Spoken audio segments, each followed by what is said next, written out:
華山派紫微斗數，乃集合古今斗數各大門派之精華，合二為一，分四大部分。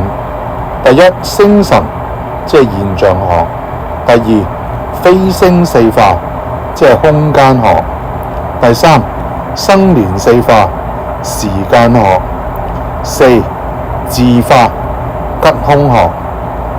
各佔1/4嘅重要性，而時下流行嘅星神論命法僅佔紫微斗數嘅1/4強，但它呢卻佔據咗學習斗數人口總數嘅95%以上，故好多讀者才會認為啦，星神論命法有其不準之處。呢個呢就係華山派紫微斗數誕生嘅原因啦。讀者都清楚，四化係斗數嘅用神，字化係四化嘅精神。然而卻沒有一本專業嘅書籍呢做完整深入嘅分析，探究其精髓所在。那麼，當今流行嘅紫微斗數論命法，為何捨用神而不用？又為何捨棄用神而獨厚星神呢？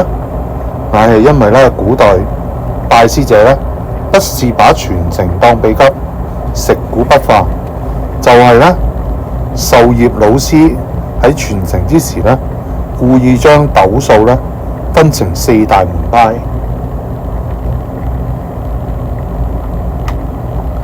各立傳人，故斗數之不全呢，或傳承嘅不完整呢，實在唔係呢星神論命法之罪。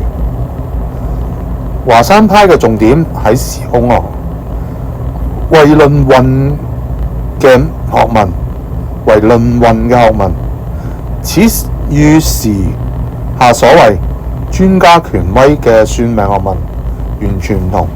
算命只係論述一啲簡單嘅個性、喜好、前世、刑克、犯殺等等，不敢肯定時間，不敢肯定吉凶。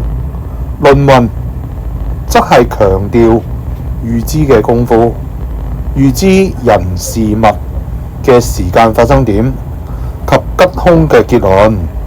唯有如此，紫微斗數嘅學問先能夠吸引呢高知識分子研究，亦都唯有講究學理、人證物證、實驗等方法，才能讓斗數呢登上學術之林。總之，華山派紫微斗數乃集四大門派合二為一，讓論運嘅功夫由現象學提升到空間學、時間學同埋吉凶學，係教人呢面對人生變化與無常、天命也，係讓人認命運勢之高潮與低潮應用也。有運之人掌握人生巔峰，盡全力以赴；冇運之人充實人生之各種條件，準備再出發。此乃學習命理嘅目的。願以此同號共勉。時盼鄭木德。